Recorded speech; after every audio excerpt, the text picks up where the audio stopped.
అరటికాయ బచ్చల కూర ఫ్రై చేస్తున్నాను నేను ఈరోజు. ఇది ఒక వెరైటీ చూడండి. ఇవన్నీ కట్ చేసుకున్నాను నేను. ఇవన్నీ కట్ చేసి పెట్టిన.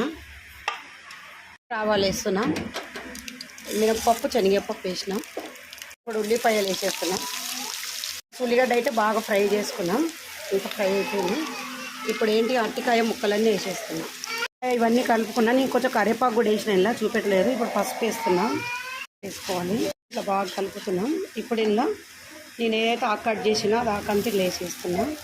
బచ్చలాకు వేసి అంతా ఇట్లా కలిపేస్తున్నా. మంచిగా ఇదంతా దీంతో పాటు అదేంటి మనం అరటికాయ ఇవి రెండు కలిసి మంచిగా ఫ్రై అయిపోవాలి. బాగుంటుంది. ఇంకా ఉప్పు కానీ ఏం కానీ వేయలేదు నేను. వేస్తే ఇప్పుడు నేను ఉప్పు వేసేస్తున్నా ఫ్రెండ్స్. ఉప్పు వేసేసి బాగా కలుపుకోవాలి. కారం తర్వాత వేద్దాము